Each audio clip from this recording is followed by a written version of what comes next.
Barka da ziyartar tashan Tumbin Giwa. Wannan bidiyo na zuwa maka ne kai tsaye daga tashan Tumbin Giwa. Ku danna mana subscribe da alamun karra, ku yi like sannan ku share wannan bidiyo. Mun gode. Inna lillahi wa inna ilaihi raji'un.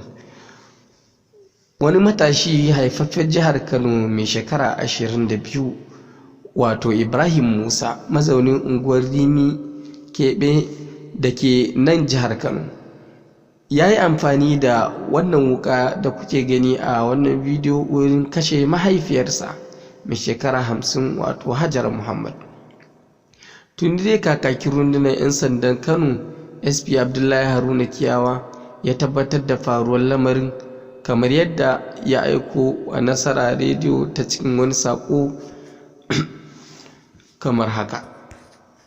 A yayin da aspetan 'yan sanda na jihar Kano wato SP Abdullahi Haruna Kiyawa yake ba da bayani, ya ce ana ci gaba da gudanar da bincike kan lamarin, kuma nan ba da jimawa ba za a yi cikakken bayani.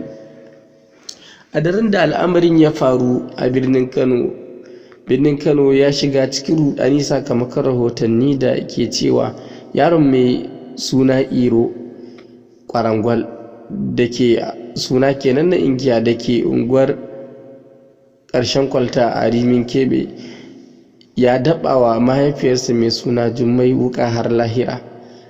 Sai dai wani shaidan gani da ido, Muhammadu Abdu, wanda kuma makwabcin marigayiyar ne, ya ce lamarin wanda ya faru jiya da misalin karfe 5:30 na yamma ya samo asali ne sakamakon rashin jituwa tsakanin mahaifiyar da yaron. Ina tsaye a wajen gidana, kwatsam na ji kururuwa.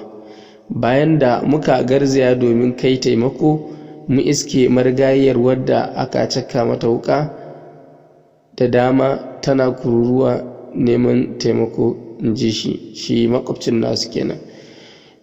Ya kuma ƙara da cewa wanda ake zargi ya gudu daga wurin jim kaɗan bayan aikata ɗanyen aikin ga mahaifiyar shi.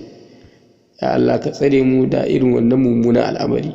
Sannan muna kira ga hukumar da haƙƙi ya rataya a wuyansu da su gaggauta hukunta wannan yaron.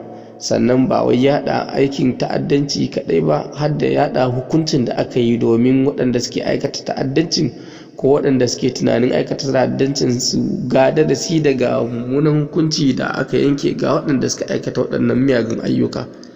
Mun gode. Ku danna mana subscribe domin samun ingantaccen bayanai da kuma abubuwan da suke gudanuwa na al'amuran yau da kullum. Mun gode. Barka da ziyartar tashan Tumbin Giwa. Wannan bidiyo na zuwa maka ne kai tsaye daga tashan Tumbin Giwa.